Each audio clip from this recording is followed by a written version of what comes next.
Hello, welcome at We Like These Stories. Today's story was The Most Dangerous Game by Richard Connell. Okay, so let's start off there to the right. And a trace of anger was in the general's black eyes, but it was there for but a second. And he said, in his most pleasant manner, "Dear me, what a righteous young man you are. I assure you I do not do the thing you suggest. That would be barbarous. I treat these visitors with every consideration. They get plenty of good food and exercise. They get into splendid physical condition.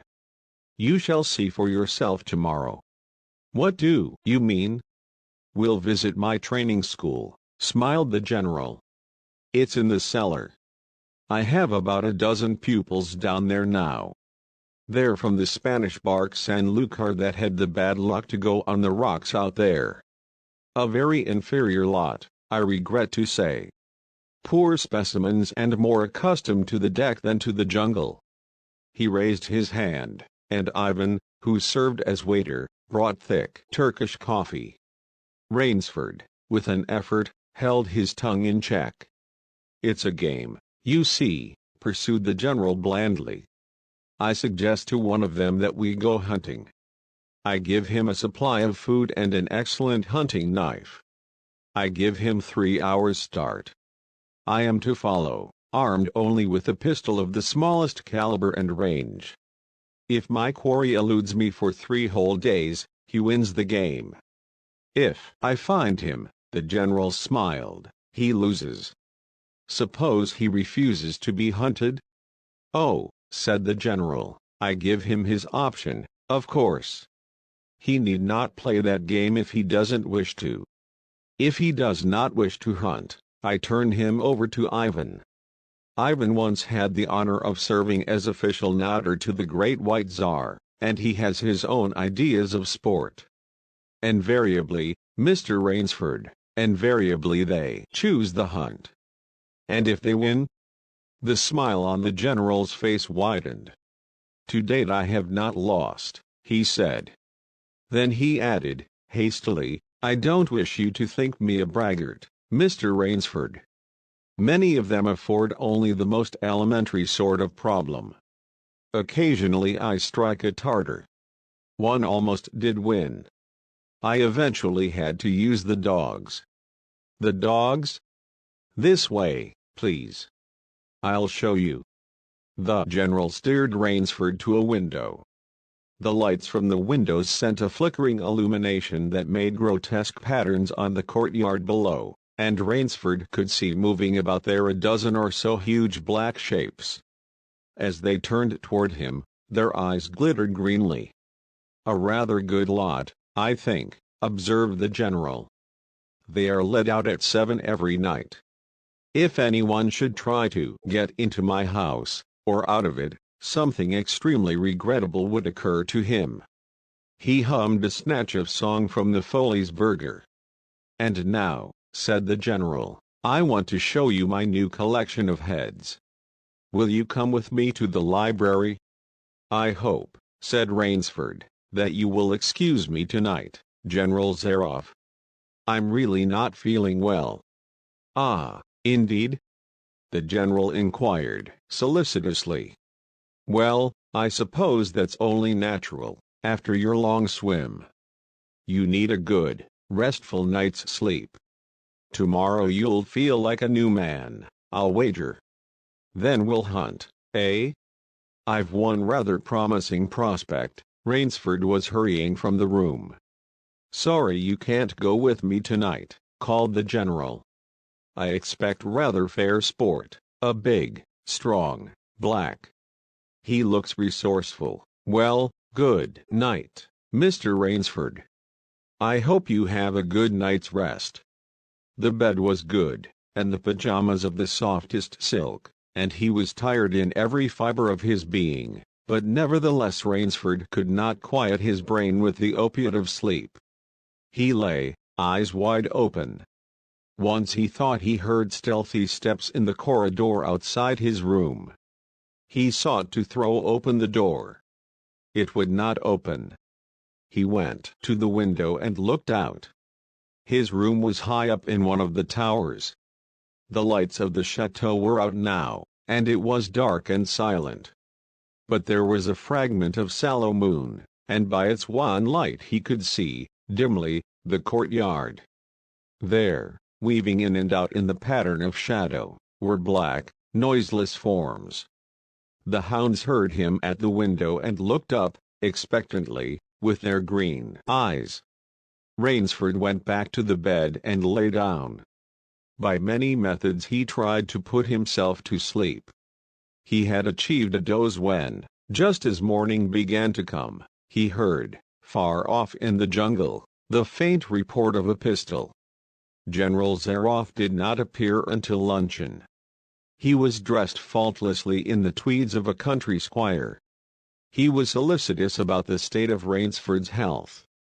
"As for me," sighed the general, "I do not feel so well. I am worried, Mr. Rainsford. Last night I detected traces of my old complaint." To Rainsford's questioning glance the general said, "Ennui. Boredom." Then, taking a second helping of crêpes Suzette, the general explained, "The hunting was not good last night. The fellow lost his head. He made a straight trail that offered no problems at all. That's the trouble with these sailors. They have dull brains to begin with, and they do not know how to get about in the woods. They do excessively stupid and obvious things. It's most annoying. Will you have another glass of Chablis, Mr. Rainsford?" "General," said Rainsford firmly, "I wish to leave this island at once." The general raised his thickets of eyebrows. He seemed hurt. "But, my dear fellow," the general protested, "you've only just come. You've had no hunting." "I wish to go today," said Rainsford. He saw the dead black eyes of the general on him, studying him. General Zaroff's face suddenly brightened. He filled Rainsford's glass with venerable Chablis from a dusty bottle. "Tonight," said the general, "we will hunt, you and I." Rainsford shook his head. "No, General," he said. "I will not hunt." The general shrugged his shoulders and delicately ate a hothouse grape. "As you wish, my friend," he said. "The choice rests entirely with you. But may I not venture to suggest that you will find my idea of sport more diverting than Ivan's?" He nodded toward the corner to where the giant stood, scowling, his thick arms crossed on his hogshead of chest. "You don't mean," cried Rainsford. "My dear fellow," said the general, "have I not told you I always mean what I say about hunting? This is really an inspiration. I drink to a foeman worthy of my steel, at last." The general raised his glass, but Rainsford sat staring at him. "You'll find this game worth playing," the general said enthusiastically. "Your brain against mine. Your woodcraft against mine. Your strength and stamina against mine. Outdoor chess. And the stake is not without value, eh?" "And if I win," began Rainsford huskily. "I'll cheerfully acknowledge myself defeat if I do not find you by midnight of the third day," said General Zaroff. "My sloop will place you on the mainland near a town." The general read what Rainsford was thinking. "Oh, you can trust me," said the Cossack. "I will give you my word as a gentleman and a sportsman. Of course you, in turn, must agree to say nothing of your visit here." "I'll agree to nothing of the kind," said Rainsford. "Oh," said the general, "in that case, but why discuss that now? 3 days hence we can discuss it over a bottle of Veuve Clicquot, unless—" the general sipped his wine. Then a business-like air animated him. "Ivan," he said to Rainsford, "will supply you with hunting clothes, food, a knife. I suggest you wear moccasins. They leave a poorer trail. I suggest, too, that you avoid the big swamp in the southeast corner of the island. We call it Death Swamp. There's quicksand there. One foolish fellow tried it. The deplorable part of it was that Lazarus followed him. You can imagine my feelings, Mr. Rainsford. I loved Lazarus. He was the finest hound in my pack. Well, I must beg you to excuse me now. I always take a siesta after lunch. You'll hardly have time for a nap, I fear. You'll want to start, no doubt. I shall not follow till dusk. Hunting at night is so much more exciting than by day, don't you think? Au revoir, Mr. Rainsford, au revoir. General Zaroff, with a deep, courtly bow, strolled from the room. From another door came Ivan. Under one arm he carried khaki hunting clothes, a haversack of food, a leather sheath containing a long-bladed hunting knife. His right hand rested on a cocked revolver thrust in the crimson sash about his waist. Rainsford had fought his way through the bush for 2 hours. I must keep my nerve. I must keep my nerve, he said through tight teeth. He had not been entirely clear-headed when the chateau gates snapped shut behind him. His whole idea at first was to put distance between himself and General Zaroff. And, to this end, he had plunged along, spurred on by the sharp roars of something very like panic. Now he had got a grip on himself, had stopped, and was taking stock of himself and the situation. He saw that straight flight was futile. Inevitably it would bring him face to face with the sea. He was in a picture with a frame of water, and his operations, clearly, must take place within that frame. I'll give him a trail to follow, muttered Rainsford, and he struck off from the rude path he had been following into the trackless wilderness. He executed a series of intricate loops. He doubled on his trail again and again, recalling all the lore of the fox hunt, and all the dodges of the fox. Night found him leg-weary, with hands and face lashed by the branches, on a thickly wooded ridge. He knew it would be insane to blunder on through the dark, even if he had the strength. His need for rest was imperative, and he thought, I have played the fox, now I must play the cat of the fable.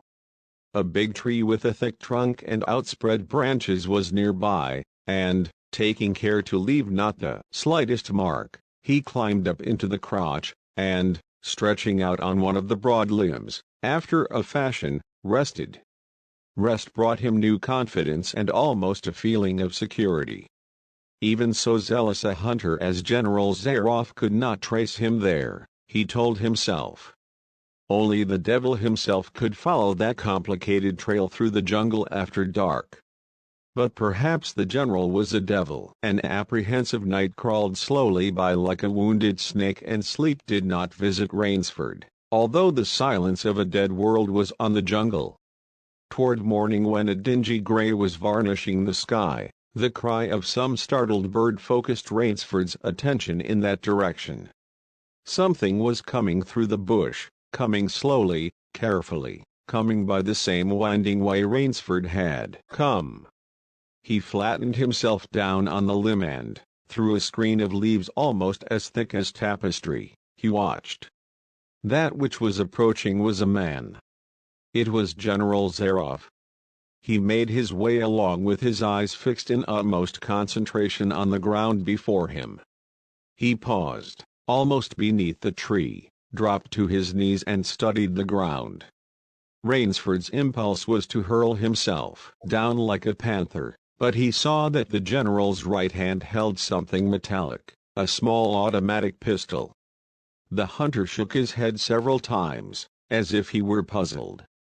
Then he straightened up and took from his case one of his black cigarettes. Its pungent incense like smoke floated up to Rainsford's nostrils. Rainsford held his breath.